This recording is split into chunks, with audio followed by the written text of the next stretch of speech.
welcome back to Rip's Garage. Today we're going to keep working on the Gemini.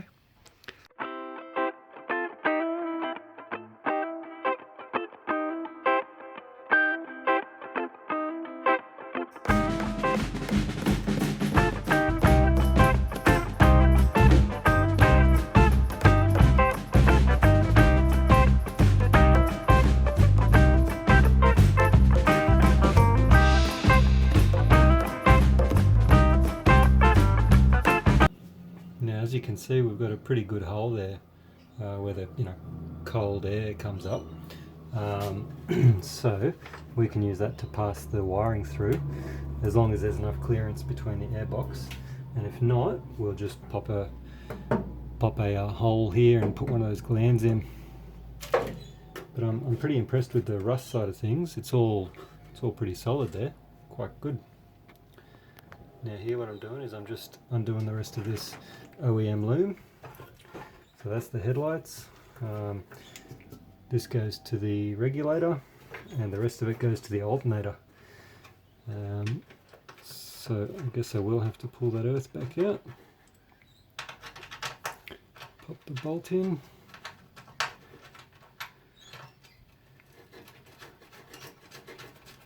There we go. Alright, now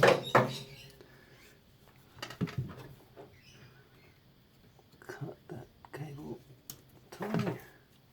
Now what we've got down here, put you there. So we've got this red lead comes on the back of the alternator.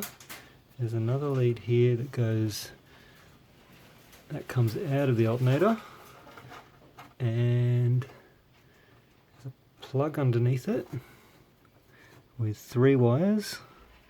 Very dirty, but I think they're yellow or white and black.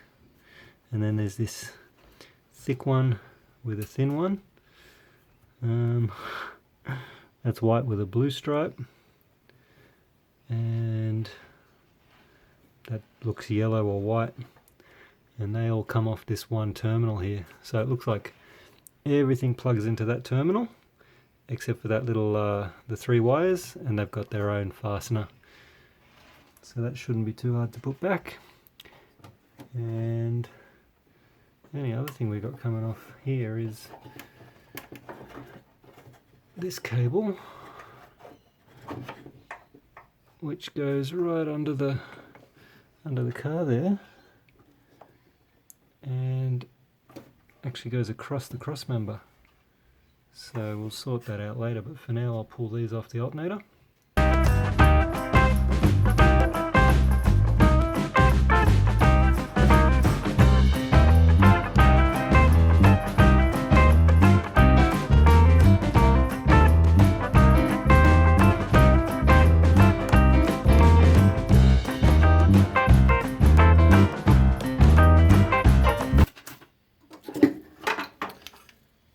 So it looks like that can go anywhere, as long as it's sort of kept dry, I suppose. So we might hide that somewhere and make sure it's out of the elements.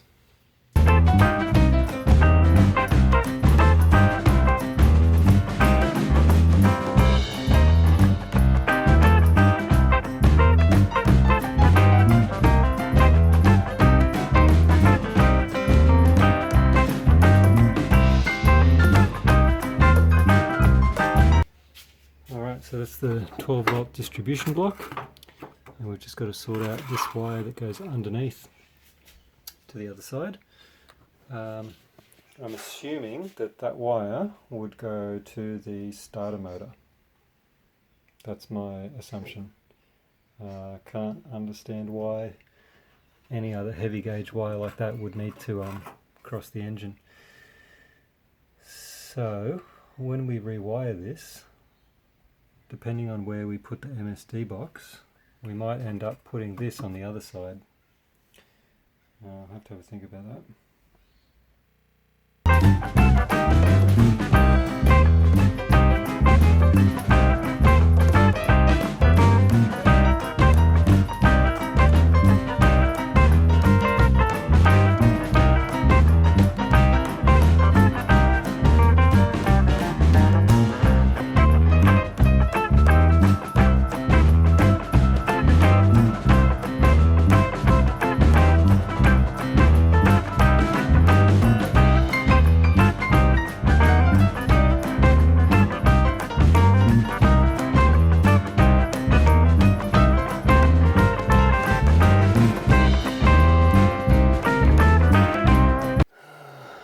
dodgy and then there's dodgy. So this was obviously the original battery cable with everything attached to it. And instead of cutting all the cables and doing a proper joint,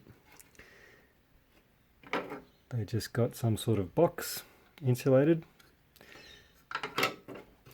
put the eyelets together and chucked the bolt straight through.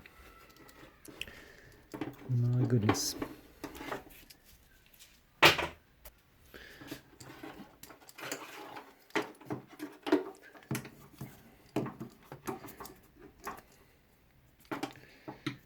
That's our 12 volt for the alternator.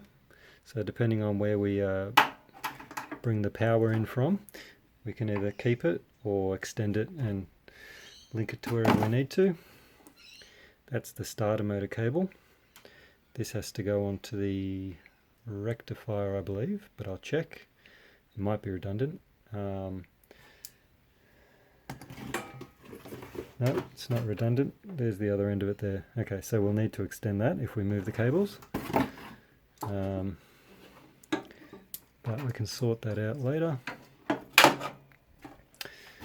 And then this is the 12 volt for the engine bay loom, or the fuel injection side of things.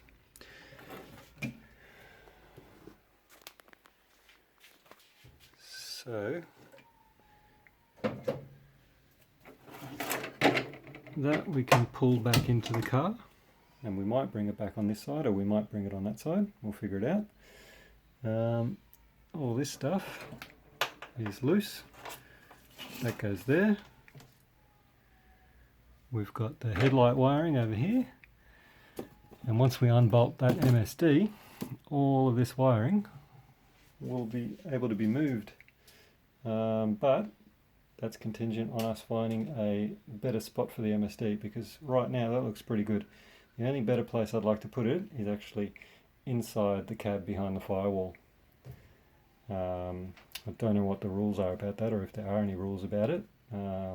Might be safer in the engine bay, but we'll see. So to make it easier to pull the looms through the inner guard, I'm going to take the relays off this box and plug the individual relays into their holders.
This thing that I'm fighting against here, that's the fuel pressure regulator.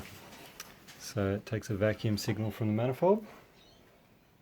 It's the vacuum signal, and it's got an inlet down the bottom and an outlet that goes to the fuel rail.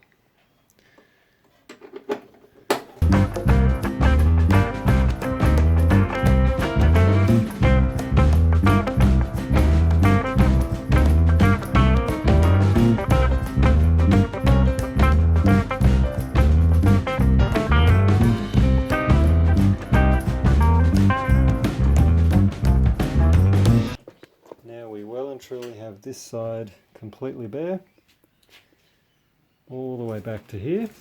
There are a few of the wires that run behind this. That's a remote brake reservoir. I will have to move that out of the way to get the wires because they're pinched in behind here. And as you can see, if I move these looms out of the way, move them this way, these two hoses here They are the brake hoses that go to the master cylinder.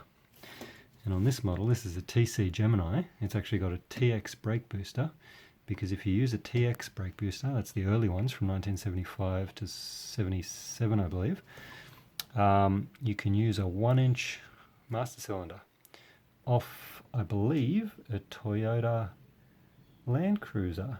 I'll try and look up the part numbers and link them below.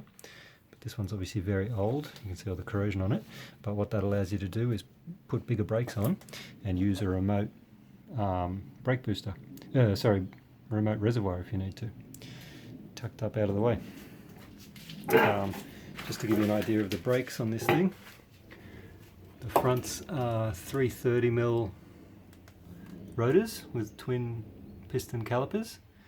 They'd be off like a Commodore, probably not a stock Commodore, something like an HSV. I know the Club Sports back in the day had these big 330mm rotors. And the rear brakes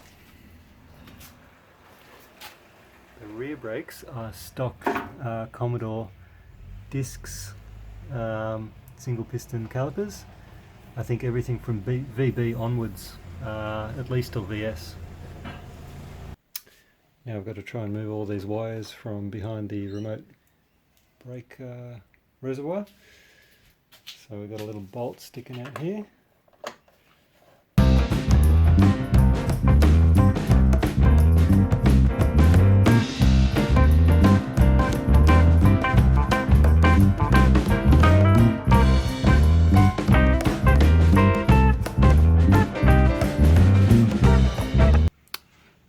So I've undone the cables off the back of the starter motor, and I couldn't get a good shot of that, so I'll show you a picture. But basically that lets me pull out these two into the starter, they went to the solenoid, and this is the one that came from that side over there. And the very last piece of the puzzle is, where's it gone? It's the brake pressure switch, which I pulled out. Sorry about the mess. And as you can see, it's all corroded. It just pulled straight out. And where that goes normally is right there. I'll get a torch on it. But you can sort of see where the cable came out of. So once I've got everything out of the way, I'll have to pull that connector off and clean it up and see if I can recrimp it on. But it was pretty corroded anyway, so good thing to clean it up. That's it. That's the wiring loom all undone. Now I can pull it all out.